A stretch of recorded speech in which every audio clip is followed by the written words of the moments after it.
Border guard Bangladesh এর মহাপরিচালকের নির্দেশনা BGB হবে সীমান্তের নিরাপত্তা ও আস্থার প্রতীক।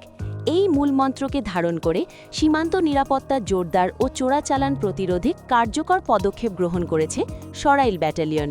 ভারত থেকে মাদকদ্রব্য সহ সকল প্রকার চোরাচালানি মালামাল যেন বাংলাদেশে প্রবেশ করতে না পারে সে লক্ষ্যে ব্যাটালিয়নের দায়িত্বপূর্ণ এলাকায় গোয়েন্দা নজরদারি ও টহল কার্যক্রম আরও জোরদার করা হয়েছে।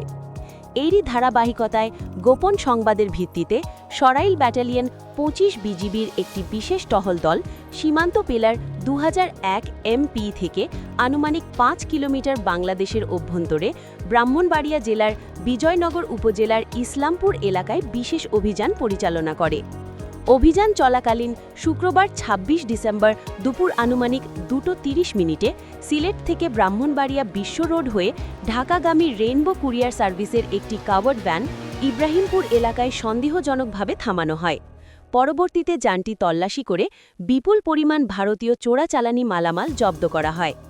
জব্দকৃত মালামালের মধ্যে রয়েছে ৭১,৯০০ পিস ভারতীয় কাবেরী মেহেন্দি, ২২,৬৫২ পিস ভারতীয় চকলেট, ৫৬৪ পিস ভারতীয় ফেস ওয়াশ এবং ৬৩০ কেজি ভারতীয় জিরা। উদ্ধারকৃত এসব চোরাচালানি মালামালের আনুমানিক সিজার মূল্য ৬৮,২৩,১৬০ টাকা। জব্দকৃত মালামাল আইনানুগ প্রক্রিয়ায় আখাউড়া কাস্টমস অফিসে জমা দেওয়ার কার্যক্রম প্রক্রিয়াধীন রয়েছে।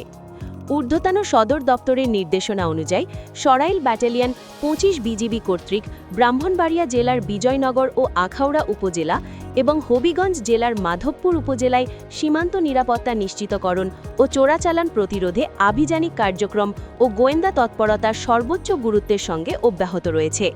ভবিষ্যতেও সীমান্তবর্তী এলাকায় নিয়মিত অভিযান পরিচালনার মাধ্যমে চোরাচালান দমনে বিজিবির কার্যক্রম চলমান থাকবে।